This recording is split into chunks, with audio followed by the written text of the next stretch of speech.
जय हिंद। मेरे क्लास में आप लोगों का बहुत बहुत स्वागत है और आज हम लोग मौलिक कर्तव्यों के बारे में अध्ययन करेंगे। इससे पहले हम लोगों ने मौलिक अधिकार के बारे में देखा था, ठीक है। और यह बहुत ही महत्वपूर्ण टॉपिक है। इसमें इससे भी जो है कि कभी कभार प्रश्न पूछ लिए जाते हैं, तो एग्जाम की दृष्टि से इसे भी पढ़ना जरूरी है। तो चलिए शुरू करते हैं। तो सबसे पहले हम लोग ये जानने का प्रयास करेंगे कि मौलिक कर्तव्य क्या है। कि जिस तरह से संविधान द्वारा आपको कुछ मौलिक अधिकार दिए गए हैं, ठीक उसी प्रकार से आपका भी देश के प्रति कुछ कर्तव्य बनता है, ठीक है ना। आपको भी कुछ जिम्मेदारी दी गई है जिसको आपको पालना है, ठीक है। ऐसा नहीं है कि जो है कि संविधान द्वारा आपको अधिकार दे दिया गया है और आपकी कुछ जिम्मेदारी ही नहीं, आपकी कोई रेस्पॉन्सिबिलिटी ही नहीं है, ठीक है। ठीक है, तो आपका भी जो है कि देश के प्रति कुछ न कुछ दायित्व होना चाहिए, ठीक है। तो जिसे क्या कहते हैं, मौलिक कर्तव्य कहते हैं, फंडामेंटल ड्यूटीज कहते हैं, ठीक है। अब चलिए शुरू करते हैं। मूल संविधान में मौलिक कर्तव्य नहीं था। एग्जाम में पूछा जाता है कि प्रारंभ में जो है कि कितने मौलिक कर्तव्य थे, लेकिन ध्यान में यहाँ ये रखना है कि मूल संविधान में एक भी मौलिक कर्तव्य नहीं था। इसे 42वां संविधान संशोधन अधिनियम 1976 के तहत और सॉनसिंग समिति की अनुशंसा पर जो है इसे भारतीय संविधान में समाहित किया गया। और किसके अंतर्गत जोड़ा गया, तो भाग 4 क के अंतर्गत इसे रखा गया। और अनुच्छेद 51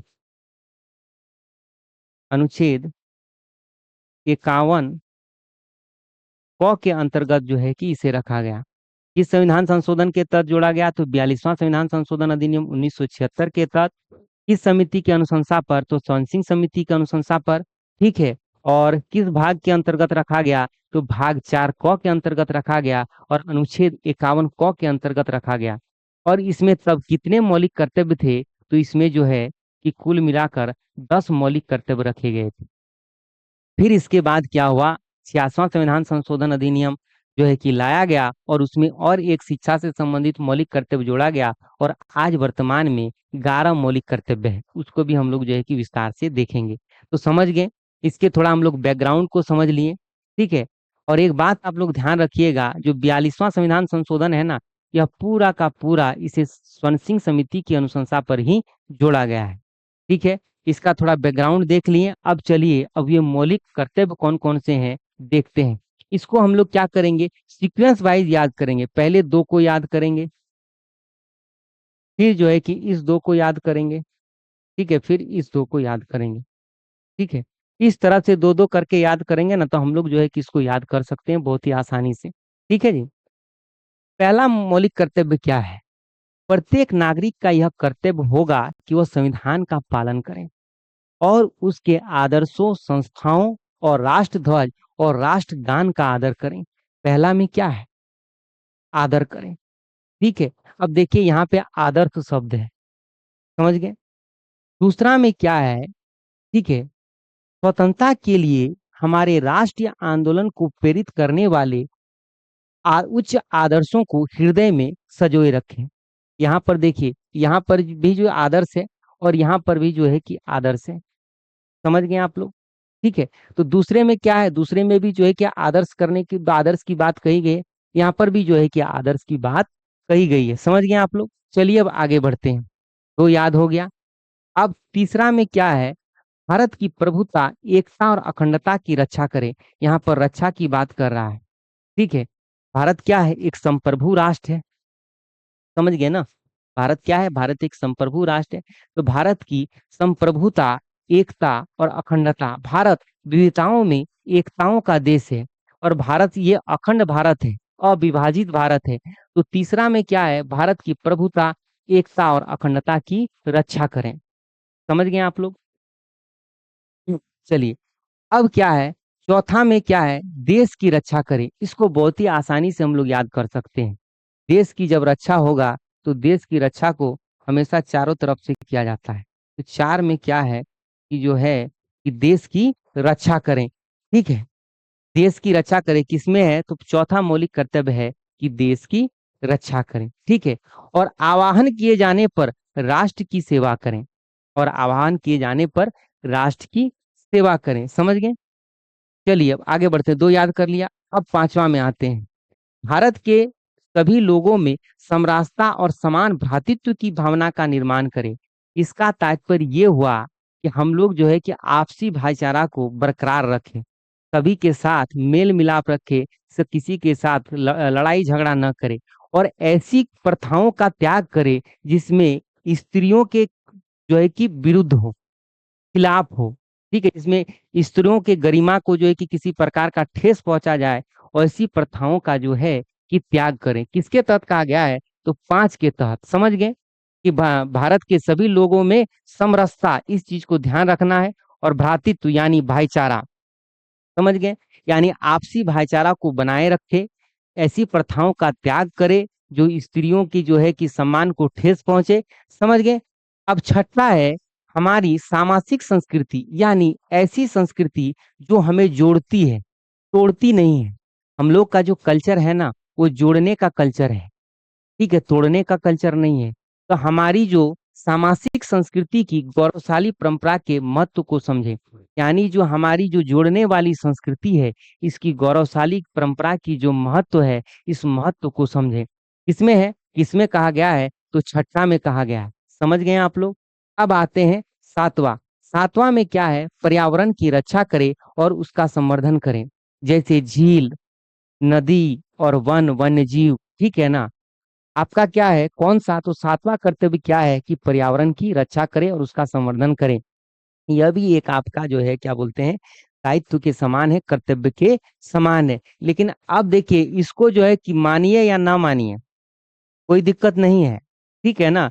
लेकिन दिक्कत यहाँ पर यह है कि मान के चलिए कि जो वन, जो जंगली जानवर वगैरह है, आप उसकी तस्करी कर रहे हैं, आप उसको अगर मार रहे हैं, तो इसके लिए एक अलग एक्ट बनाया गया है। आपको उस एक्ट के तहत सजा मिल सकती है। आप तो बोलेंगे का जो है कि ये तो मौलिक कर्तव्य कोई जरूरी नहीं है, इसको पालने के लिए बाध्य नहीं किया गया है संविधान की ओर से, हम पाले या ना पाले। मत पालिए, मत मानिए, कोई दिक्कत नहीं है। लेकिन क्या होगा कि अगर आप कुछ गलत करते हैं, वन जंगल की कटाई कर रहे हैं, उसके बाद जो है कि तस्करी कर रहे हैं, जंगली जानवरों को बेच रहे हैं, मार रहे हैं, तो उसके लिए अलग कानून बनाया गया है।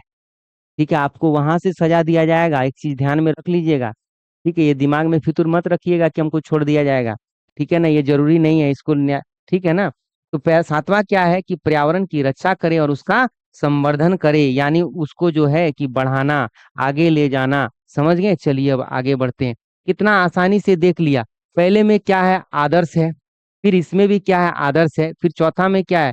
देश की रक्षा करें। उसके बाद जो है कि इसमें सॉरी, चौथा में हाँ देश की रक्षा करें। तीसरा में क्या है?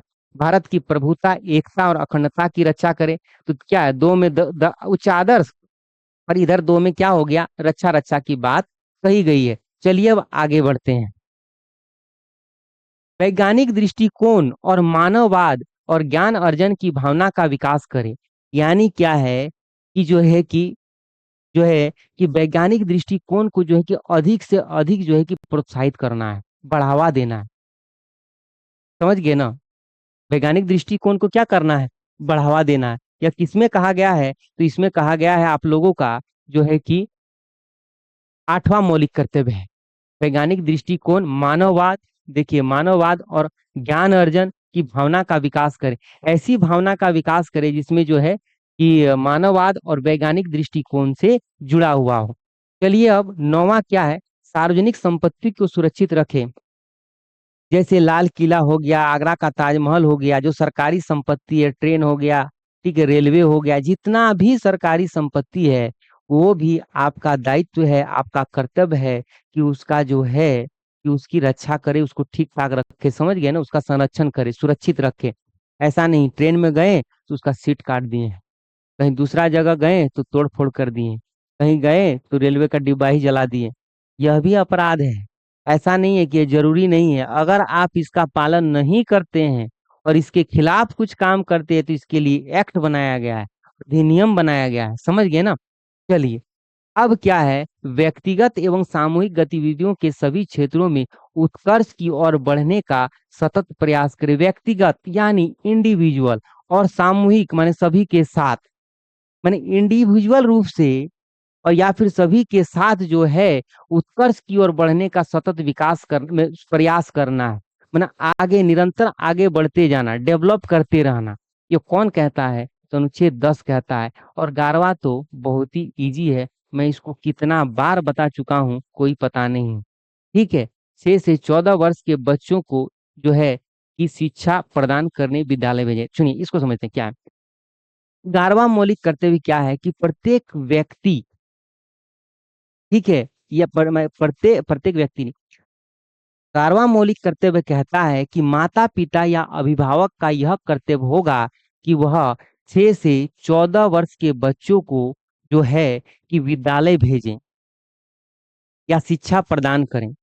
तो जिस तरह से आपको मौलिक अधिकार दिया गया है अनुच्छेद 21 क के तहत कि 6 से 14 वर्ष के बच्चों को निःशुल्क एवं अनिवार्य शिक्षा, तो उस तरह से आपका भी जो है कि अधिकार है, सॉरी, आपका भी दायित्व बनता है कि 6 से 14 वर्ष के बच्चों को जो है कि आप विद्यालय भेजें। तो हम लोगों ने 11 मौलिक कर्तव्य देख लिया। ठीक है, समझ गए? अब थोड़ा सा 1 मिनट रुक जाइए, मैं आप लोगों को कुछ बताना चाहता हूँ।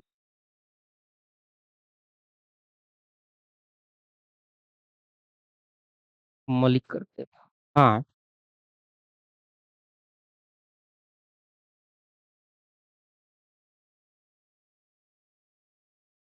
नागरिकता, जैसे, चलिए इसको थोड़ा बाद में देखेंगे। आप लोगों को मैं बताया हूँ, अभी बताया कि इसके लिए अगर आप किसी मौलिक कर्तव्य का पालन नहीं करते हैं तो जो है कि आपको जो है कि एक्ट बनाए गए हैं। ठीक है, कोई वर्मा समिति बोल के है, उसकी सिफारिश में बहुत सारे एक्ट जो है कि बनाए गए हैं। किस समिति? तो वर्मा समिति। इतना ध्यान रखिएगा, मेरे को उतना याद नहीं आ रहा है। तो जो उसके तहत आपको सजा मिल सकती है। तो मेरा यह टॉपिक कंप्लीट हुआ, कैसा लगा जो है कि आप लोग बताइए। ठीक है ना? और इसे अपने दोस्तों और सगे संबंधियों को भेजें। जय हिंद, जय भारत, धन्यवाद।